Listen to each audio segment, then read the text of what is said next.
दुनिया में जो बदलती सियासी जो बदलता सियासी सिनेरियो है, उसमें ईरान और अमेरिका के बीच में कल ओमान में हुई बातचीत एक ऐसा लगता है कि बहुत ही अहम वाकया है। उसको हम समझने की कोशिश करेंगे क्योंकि 1979 के बाद 1979 के इनकलाब के बाद यह कहा जा रहा है कि जिसके बारे में फोटो के साथ कहा जा सकता है, सबूत के साथ कहा जा सकता है कि ईरान और अमेरिका के नुमाइंदे पहली बार डायरेक्ट मिले हैं। इस बात से आप कंफ्यूज ना हो जाइए क्योंकि ईरान ने कहा था इनडायरेक्ट बातचीत होगी, अमेरिका का कहना था डायरेक्ट बात होगी। बातचीत तो 2.5 घंटे इनडायरेक्ट ही हुई, लेकिन एक तकल्लुफन चंद मिनट की मुलाकात हुई और पहले ईरानी फॉरेन मिनिस्टर मीटिंग से उठ करके चले गए। तो ये क्या कुछ है, इस वाकये को बहुत पूरी दुनिया में इस वक्त चर्चा है और मुझे लगता है कि दुनिया को बहुत सी उम्मीदें हैं। कहा यह जा रहा है कि दोनों तरफ बहुत ही संजीदगी से बात हुई। क्या कुछ है? सईद नकवी साहब, वेलकम है आपका। मीडिया स्टार वर्ल्ड को आप वक्त दे देते हैं। आप बताइए कि क्या कुछ आपको लगता है, क्या कोई बड़ी तब्दीली है या ट्रंप का ये वक्ती तौर पर जो टेम्परामेंट मिनट मिनट में बदलता रहता है उसी का ये कोई हिस्सा होगा या कोई परमानेंट किस्म की कोई चीज सामने आने वाली? काज़मी साहब, जो ट्रंप साहब ने अभी कहा है स्टीव विटकॉफ के ओमान जाने से पहले कि डायरेक्ट बात होगी, वरना एक दुनिया में आग बरसेगी और जो मैं करूंगा वो कायनात देखेगी, ये उन्होंने कहा। ये हथकंडे जो हैं ये ईरानी इनको झेल चुके हैं। ये बाकायदा एक लंबे तौर चौड़े डिप्लोमेटिक कांटेक्ट के बाद और उन दिनों में वाकई में उनकी तरफ से भी एक स्किल्ड डिप्लोमेट था जॉन केरी, जिससे कि ज्यादातर बातें हुई जरीफ साहब की। तो ये तय हो गया था। फिर जैसे ही ट्रंप साहब आए उन्होंने उस समझौते को फाड़ के फेंक दिया। तो एक दफा दूध का जला तरफ फूक फूक के चलता है। और ये लोग अब हो क्या रहा है, वो ये चाह रहे हैं कि सारा खेल मीडिया और इमेज का हो। मीडिया और इमेज के लिए क्या चाहिए कि आप बाहर निकलें, कैमरे वाले सब आप ही के होंगे वहां, और वहां आप इससे पहले कि आप कुछ कहें, ट्रंप साहब वहां व्हाइट हाउस में कुछ खुरेजी, बमबारी और ये हम देख लेंगे और आग लग जाएगी, इस किस्म की बातें करें और हम ये इसको नहीं मानते। यानी पोस्चरिंग जो है वो कम्युनिकेट कर दी जाएगी अपने ऑडियंसेस को और दुनिया को, इससे पहले कि कोई बात हो सके। ईरान ये चाह रहा है कि अगर वाकई में आप बात करना चाहते हैं और नहीं के तू मैं को टेलीवाइज करना चाहते हैं, तो उसका तरीका एक दफा हो चुका है। ये अफगानिस्तान के बारे में अगर आपको याद हो, वहां जेनीवा में ये टॉक्स हुई थी ऐसी। तो आप बात यूं कीजिए कि आपका आदमी, हम ट्रस्ट करते हैं ओमानीस को, और आप उससे जो चाहते हैं कह दीजिए। वो यहीं बगल वाले कमरे में बैठा हुआ है, वो आके हमें बता देगा। जो आपका जो रिएक्शन होगा वो हम उसको बता देंगे, वो आपको जाके बता देगा। इससे होगा ये कि आपकी टेलीविजन पोस्चरिंग जो है वो ईरानियों ने इफेक्टिवली काट दी। वो मामला छट गया। ये पूरा खेल जो है वो पोस्चरिंग और टेलीविजन टेलीवाइज्ड रेटोरिक, उसको ईरान ने निपट लिया कि आप अगर कुछ कहना चाह रहे हैं तो उनसे कहिए। तो उनको तो वो गाली देंगे नहीं, समझे, गालियां देना शुरू कर दे उन्हें, समझे, तो ये तो होगा नहीं। तो वो आके इनको बताएगा।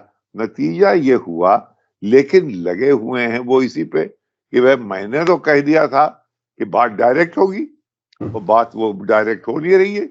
वो कह रहे बात डायरेक्ट हो इनडायरेक्ट हो, बात छेड़ खूबा से चली जाए असद।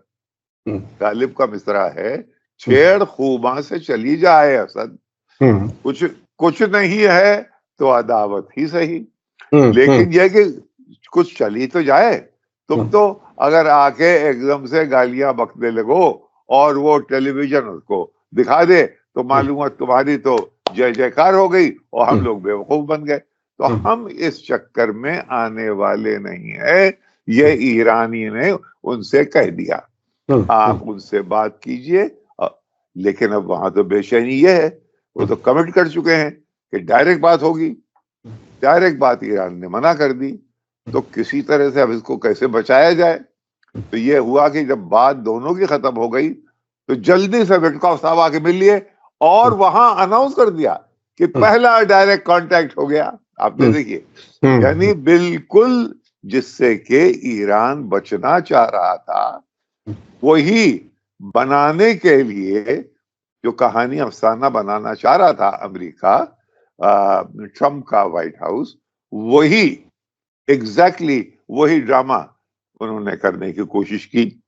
अब इसके पीछे एक चीज और चल रही है जिसको कि वहां वाला मीडिया अभी आगे नहीं बढ़ा रहा है। वो ये है कि अब अगली मीटिंग जो होगी 1 हफ्ते के बाद होगी, ठीक है, लेकिन 1 हफ्ते के बाद ये किसी यूरोपियन कैपिटल में होगी। अब इसके मानी क्या है? इसके मानी ये हैं कि ईरान ने ये कह दिया है कि हम उस मुल्क को मीडिएटर नहीं मानते जिसके कि रिश्ते अच्छे मजबूत इजराइल से हों। अब यूरोप में ऐसा मुल्क ढूंढना तो नामुमकिन है जिसके रिश्ते इजराइल से ना हो। लिहाजा इसके ऊपर मेरा अंदाजा ये है कि अब से लेके शनिचर तक हो सकता है इसी में डिले हो जाए बात, क्योंकि ये यूरोपियन पे मानेंगे नहीं। वो कहेगा हाँ बेजिंग में कर लीजिए, वो कहेगा उस पर हमारा यकीन नहीं है।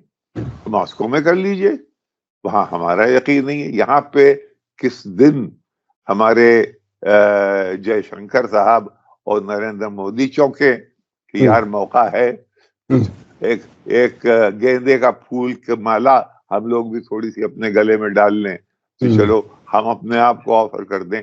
तो अब से तब तक ये पॉसिबिलिटीज हैं। अच्छा नकवी साहब जरा इससे पहले के बात थोड़ी सी आगे बढ़े, इसमें मैं याद दिलाऊं कि 2018 में जब ये ट्रंप ने वो समझौता फाड़ करके फेंक दिया, उसके बाद जो यूरोपियन से मुलाकातें हुई यूरोप के ही कैपिटल्स में, जेनेवा वगैरह में, उसमें अमेरिका ने कह दिया कि साहब, ईरान ने कह दिया कि अमेरिका इसमें हिस्सा नहीं ले सकता और उसे कमरे से बाहर रखा। आपको याद होगा जेनेवा में, ब्रसेल्स में जो मुलाकातें होती थी तो पड़ोसी होटल में कहीं अमेरिकन डेलीगेशन होता था और यहां यूरोपियन आकर के मिलकर के जाते थे।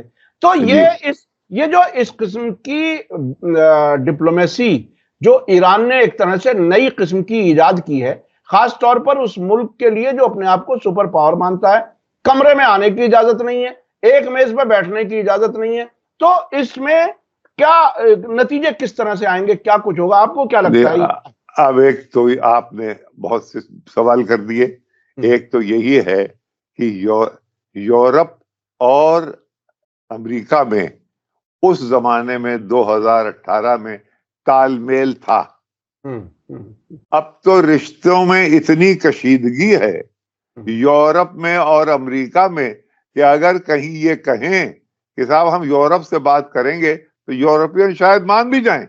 पहले तो डरते थे वॉशिंगटन से, तो लिहाजा वो भी एक कशीदगी है जो कि बीच में प्ले करेगी। तो ये पहले देखिए, चीज ये है कि अभी लोगों की समझ में ये बात नहीं आई है कि ट्रंप कर क्या रहे हैं, चाहते क्या हैं। उसके बारे में जो अब वहां का जो मीडिया है वो आपको पूरी, और वही आपका जरिया है बात समझने का, वो आपको बताता नहीं है कि ये दरअसल पीछे, ट्रम्प के पीछे जो आइडियोलॉजिकल एक इम्प्रिमेट्योर है, एक ठप्पा है, वो किसका है, वो कौन लोग हैं, आपको वो नहीं बताया जा रहा है। अब आप जरा सा मुझे 2 मिनट दीजिए तो मैं आपको समझा दूं। बिल्कुल बिल्कुल। जब बहुत ज्यादा हंगामा होने लगे, जिसको कि कहते हैं पैंडेमोनियम, पैंडेमोनियम एक लफ्ज है जो कि शैतान ने जन्नत में शुरू कर दिया, वो हंगामा जो दोज़ख बन गई, समझे साहब। तो वो पैंडेमोनियम में जब कुछ समझ में ना आए तो आप एक ऐसा मार्कर ढूंढिए, जैसे समंदर में जहाज करवटें बदल रहा है वेव्स के साथ, तो एक कोई लाइट हाउस दिखाई दे, उस लाइट हाउस को फॉलो करो।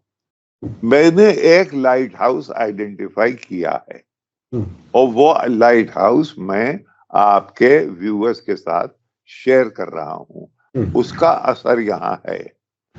वो लाइट हाउस है 14 फरवरी की speech vice president JD Vance ने, जो यूरोपियन सिक्योरिटी कॉन्फ्रेंस में म्यूनिख में की। उन्होंने ये कहा कि आपके अजीब व गरीब स्पीच थी, वहां पे पूरा hall European statesman, leaders, intellectual से भरा हुआ और सबके मुंह खुले हुए, जैसे चिड़ियां मरते हुए मुंह खोल देती हैं अपना, तो वैसे ही सबके मुंह खुले हुए, हक्का बक्का क्या कह रहा। उसने कहा साहब आपके दुश्मन चीन और रूस नहीं है, आपके दुश्मन आपके अंदर छुपे हुए हैं, आप उनको पावर में नहीं आने दे रहे हैं। आपने इस मीटिंग में, जो कि इस वक्त बढ़ती हुई कुव्वतें हैं, उनको इस मीटिंग में भी नहीं बुलाया है। और उस मीटिंग के बाद वैन साहब ऑल्टरनेटिव फॉर जर्मनी, जो कि वहां की फार राइट एक ग्रुप है, उससे जाके मिले, यानी बाकायदा मुखिल हुए जर्मनी की इंटरनल पॉलिटिक्स में। वो क्यों, ये क्या था, इसके पीछे जो दरअसल खेल है, ये स्क्रिप्ट चल रही है 2013 से। क्यों पूछिए, क्यों नकवी साहब? जी जी जी बिल्कुल। इसलिए कि एक इनके साहब, इनके दोस्त थे, जो कि ब्राइबार्ट रेडियो स्टेशन था, बहुत ही राइट विंग, उसके director Steve Bannon. Steve Bannon जो थे, उन्होंने क्या किया कि जब व्हाइट हाउस से हटे तो वो यूरोप गए, और यूरोप में वो जनाब मिले विक्टर ओरबान से, हंगरी में, जो कि अपने आप को कहता है मैं इलिबरल डेमोक्रेट हूं।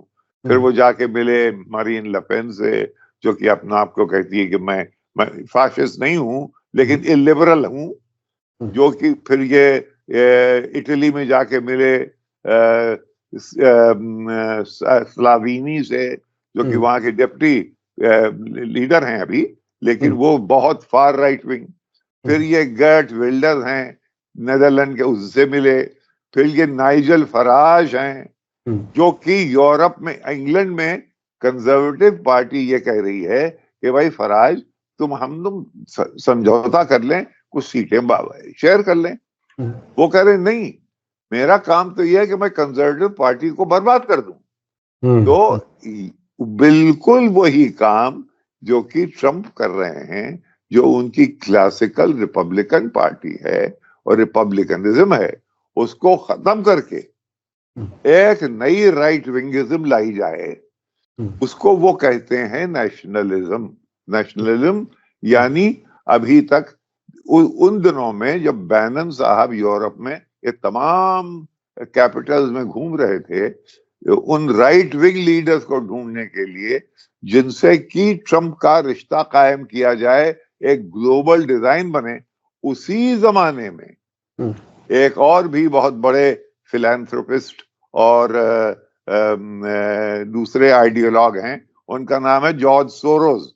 वो भी उन्हीं जगह घूम रहे थे, लेकिन उनका इनके मकसदों में, इन मकासद में फर्क है। कि इधर सटल बात है, इसलिए आपके व्यूअर्स इसको समझे। वो ये चाहते हैं कि यूरोप में ग्लोबलाइजेशन रहे और ग्लोबलाइजेशन का मरकज जो है वो यूरोपियन यूनियन रहे। तो वो यूरोपियन यूनियन के हक में है। कौन? सोरोस। बैनन यूरोपियन यूनियन के खिलाफ हैं, ट्रंप साहब उसके खिलाफ हैं। वो कहते हैं कि इसको तोड़ो, हर नेशन स्टेट को अपनी नेशनलिज्म डेवलप करने दो। उसके अंदर 4 चीजें खुली खुली हैं। LGBT यानी ये पूरा जो मूवमेंट है, गे राइट्स, ये सब, एक तो ये इसके खिलाफ हैं हम। वो कहते हैं, बैनन कहते हैं हम अबॉर्शन के खिलाफ हैं। हम सबसे बड़ी बात इमिग्रेशन के खिलाफ हैं। और चौथी, जो कि अंडरस्टेटेड कही जा रही है, जिससे कि आप सबको खतरा है, वो है कि हम इस्लामाइजेशन के खिलाफ हैं। ये इस्लामाइजेशन कहां से आ गया भाई? ये जाके जब मिले ऑल्टरनेटिव फॉर डेमोक्रेसी, तो वहां वो एंजेला मर्केल ने जब सीरिया से आए हुए कुछ लोगों को आसानी से एक्सेप्ट कर लिया था, उसके खिलाफ जो आवाज सबसे बड़ी उठी थी वो ऑल्टरनेटिव टू जर्मनी है। इसी तरह की आवाजें और यूरोप में उठ रही हैं। अच्छा, इसका इस्तेमाल, ये एक एक्सप्रेशन है अंग्रेजी में, स्पाइडर इन द वेब। इन सब के बीच में जो वो है मकड़ा, जो है ये जाल जो बुन रहा है, उसमें अब मैं इसराइल को मानता हूं। अब तैयारी ये हो रही है कि किसी तरह से ये वक्त, अभी मुसीबत में है ट्रंप साहब, नेतन्याहू साहब, अभी उनके ऊपर से बला टली नहीं है, लेकिन अगर टल गई तो उनका यह है कि हमारे मुंह पे, इजरायली लॉबी के मुंह पे, अमेरिका के मुंह पे ये जो जेनोसाइड की स्याही लगी हुई है, इसको मिटाने के लिए एक तरीका है, वो ये कि दुनिया में एक इस्लामिक टेरर का भूत खड़ा करो और कहो उसकी जड़ थी हमास, यहां गाजा में थी। ये एक गेम प्लान बन रहा है, याद रखिएगा। नकवी साहब, आपने बहुत ही अहम बात की कि किसी तरह से वो हमास को घुमा फिरा करके खत्म करने और पूरी दुनिया को उसका दुश्मन बनाने की कोशिश हो रही है। बात आगे बढ़ने से पहले मैं 2-3 चीजें थोड़ी सी अपने दर्शकों के सामने बता दूं कि अराक्ची ने इस कल की मीटिंग के बाद कहा कि neither we nor the other party want useless fruitless negotiation. उसके बाद उन्होंने यह भी कहा कि डिस्कशन, और ये डिस्कशन फॉर डिस्कशन सेक नहीं, टाइम वेस्टिंग नहीं, और talks that goes for ever, ऐसी बातचीत दोनों तरफ से नहीं चाह रहे। फिर आगे उन्होंने यह भी कहा कि US want agreement on new deal as soon as possible, this will not be easy and will require willingness on both sides. White House ने इस बातचीत को कहा कि very positive and constructive. Araghchi ने कहा कि ये बातचीत जो है वो फ्रेंडली, पॉजिटिव, प्रोडक्टिव और पॉजिटिव एटमॉस्फेयर में हुई, म्यूचुअल रिस्पेक्ट से हुई और इक्वल फूटिंग के साथ हुई। अब जो मैं सवाल करना चाहता हूं वो ये कि आपने बता दिया कि ईरान ने ट्रंप एडमिनिस्ट्रेशन का वो खेल खराब कर दिया कि वो ट्रंप को न्यूट्रलाइज कर दिया। हाँ, न्यूट्रलाइज। हाँ, वो जो टेलीविजन वाला जो खेल था वो नहीं होने दिया। अब ये बताइए कि अगर ट्रंप को लगे कि ये मेरा वो खेल नहीं होने दे रहे जो मैंने जेलेंस्की के साथ किया, जिसमें जेलेंस्की के बातचीट में जब उन्हें महसूस हुआ कि ये इतनी बातें कैमरे के सामने होनी चाहिए, तो ट्रंप ने उस वक्त ये भी कह दिया कि it's a good television, let the American people see what is happening in white house. खैर, अब मैं ये समझना चाह रहा हूं, अगर ये खेल पब्लिक में होने से रोकने में ईरान कामयाब हुआ। अमेरिका ईरान से बातचीत के लिए कितना मजबूर है कि वो इन हालात में भी बात करे और ईरान की जो डिप्लोमेटिक होशियारी है उसे कबूल करते हुए आगे बढ़े। वो क्या कुछ है? क्या अमेरिका मजबूर है बातचीत करते रहने के लिए? फिर भी बहुत जबरदस्त प्रेशर बेंजामिन नेतन्याहू और इजराइल का है, इजराइल लॉबी पे, कि वो व्हाइट हाउस पे दो प्रेशर डाले। एक तो ये कि भाई आप ईरान पे हमला करो वरना एग्जिस्टेंशियल झगड़ा वो प्रॉब्लम है इसराइल के लिए, इसराइल की बका जरूरी है, तो आप हमला करो। हमला नहीं कर रहे हो, कई वजह हैं उसकी हमला नहीं करने की, वो अगर आप पूछें तो मैं बता दूंगा। जी जी जी बिल्कुल।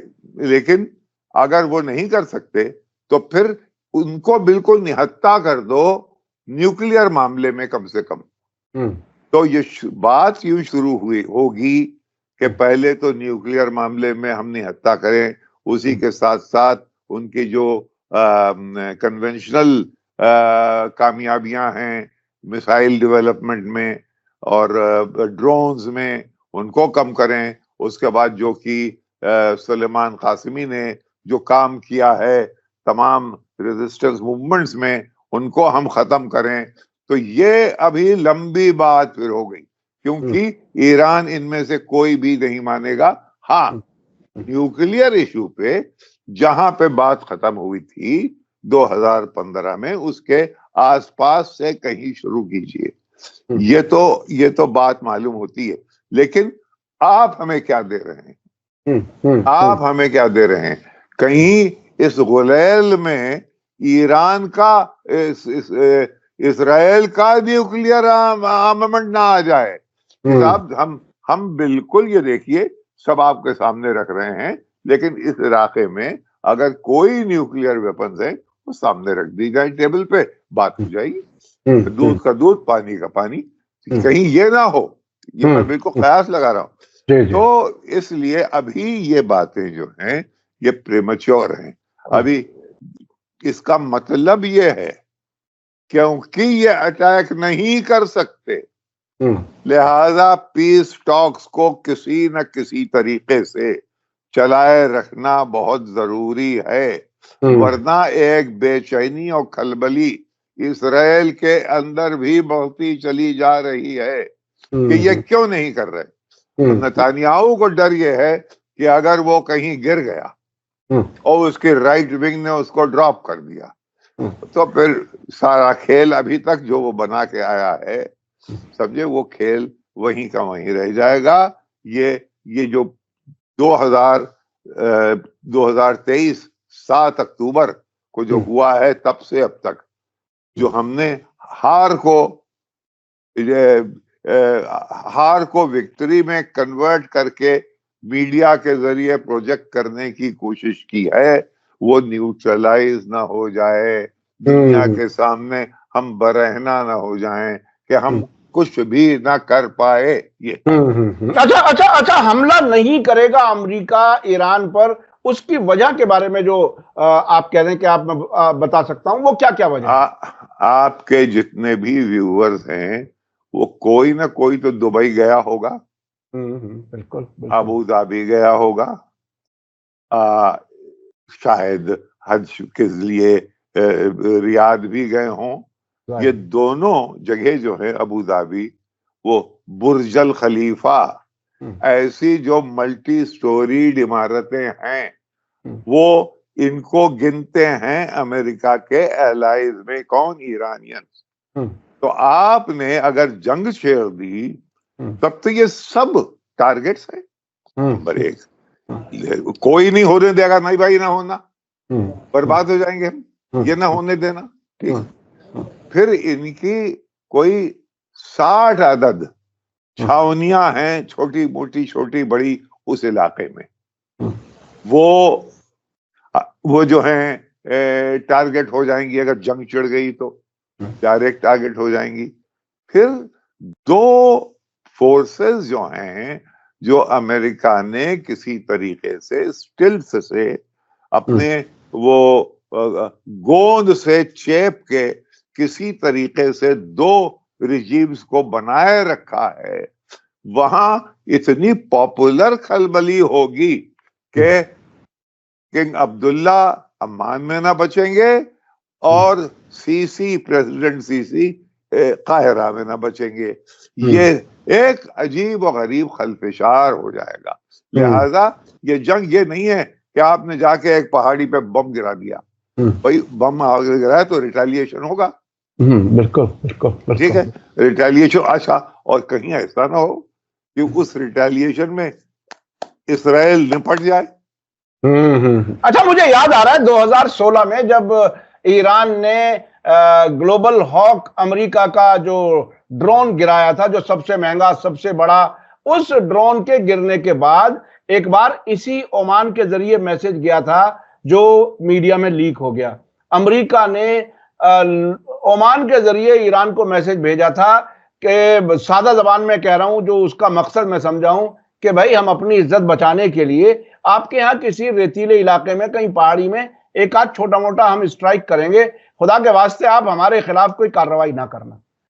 उस वक्त ईरान ने कह दिया था कि किसी भी इलाके में कहीं भी अगर कुछ हो गया, शुरू आप करेंगे और खत्म हम करेंगे। यानी उन्होंने फौरन वार्निंग दी और वो कुछ ना कर सके। बाद में ईरान ने यह भी कहा कि हमारे साइंटिस्ट ने उसको रिवर्स इंजीनियरिंग कर ली है और पूरी दुनिया में ग्लोबल हॉक जहां भी अब मूव करेंगे वो हमारी नजरों में है।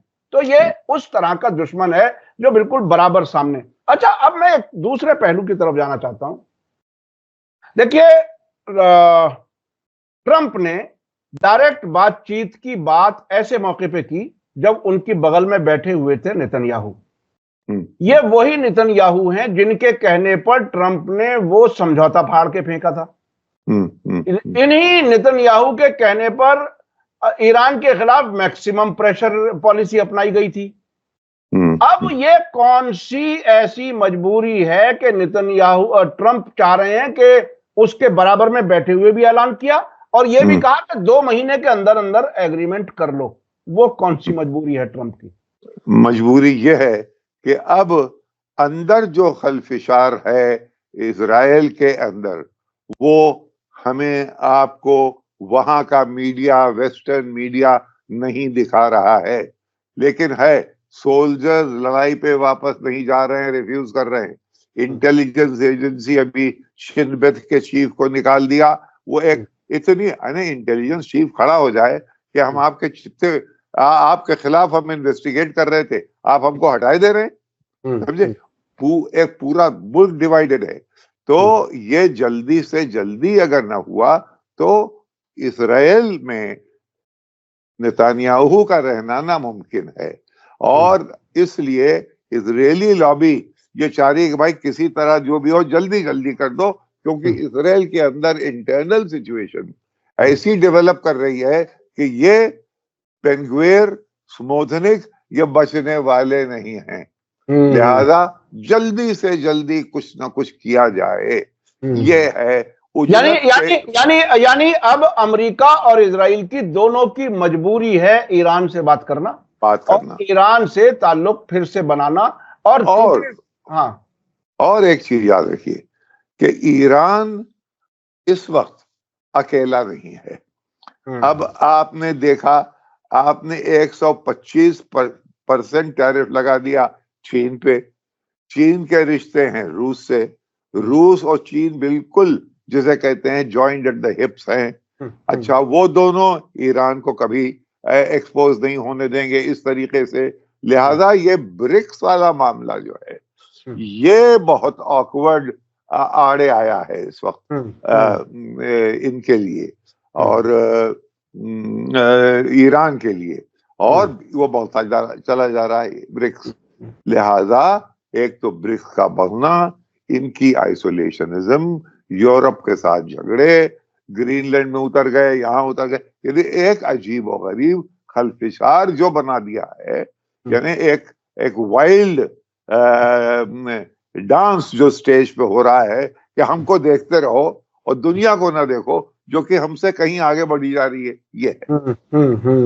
और एक बात और है जो पहले भी कह चुका हूं लेकिन बहुत जरूरी है उसका कहना। ट्रंप साहब के पास कुल 1.5 साल है, कुल 1.5 साल हैं। 1.5 साल का मतलब क्यों? क्योंकि नवंबर 5, 2026 को आधी कांग्रेस का इलेक्शन होगा।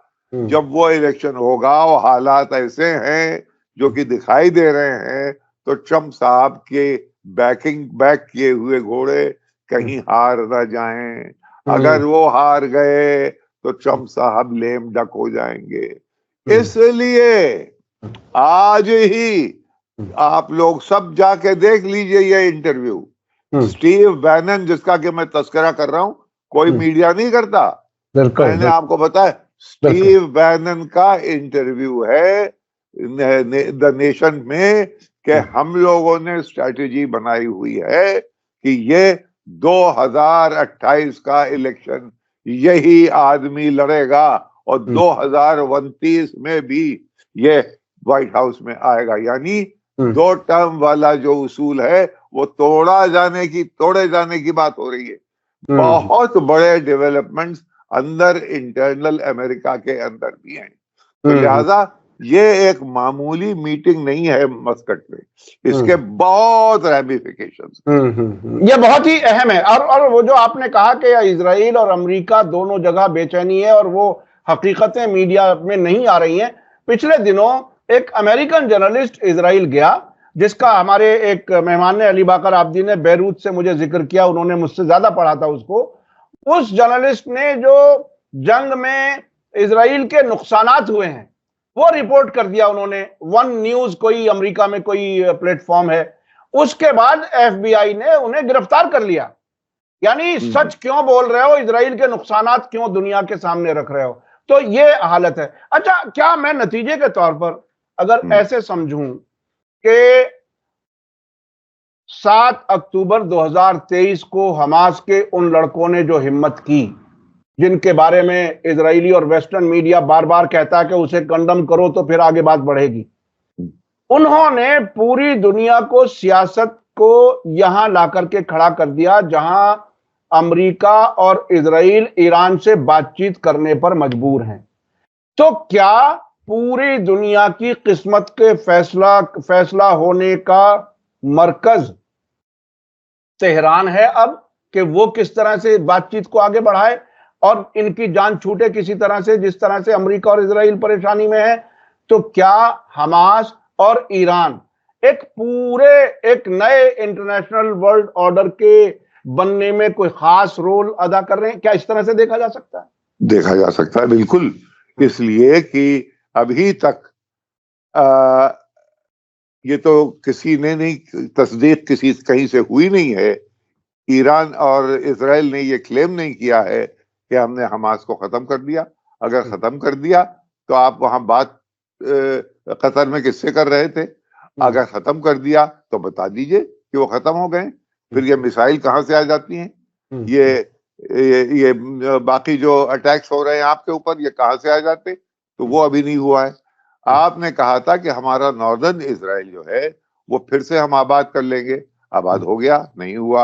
आपने ये कहा था कि हम खत्म कर देंगे हिजबुल्लाह को, आपने खत्म कर दिया? नहीं किया। हाँ, ये आपने जरूर किया, क्योंकि आप आज से नहीं, आप 1980 से ये करते चले आ रहे हैं, यानी अमेरिकन, कि आप मासूम पॉपुलेशंस जो लेबनान के नॉर्थ में हैं, आप उनके ऊपर बमबारी करके ये कहते हैं कि हिजबुल्लाह को खामोश करो, नहीं तो हम ये करते रहेंगे। यानी मारो घुटना फूटे आंख। तो ये जो स्ट्रैटेजी है उनकी, वो अडॉप्ट की जा रही है। लिहाजा अभी बहुत दूर है, दिल्ली हनोज दूरस। अभी आगे आगे देखिए होता है क्या। बिल्कुल। और बिल्कुल जी, बिल्कुल। तो ये वाकई बहुत ही अहम वाकया है जिस पर नजर रखने की जरूरत है। आने वाले वक्त में क्या आइंदा सैटरडे को बातचीत होगी, वो शक के दायरे में है नकवी साहब के मुताबिक। और ये कि ईरान किस तरह से डिप्लोमेसी कर रहा है कि उसने ट्रंप के जो वो प्लान है टेलीविजन के सामने तमाशे का, वो उन्होंने नहीं होने दिया।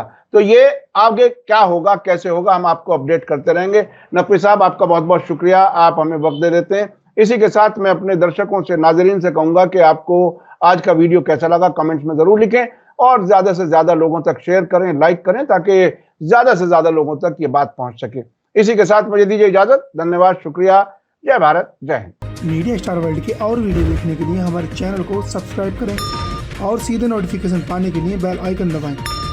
और अगर हमारी खबर सच्ची और अच्छी लगे तो अपने व्हाट्सएप, इंस्टाग्राम, फेसबुक और ट्विटर अकाउंट पर जरूर शेयर करें।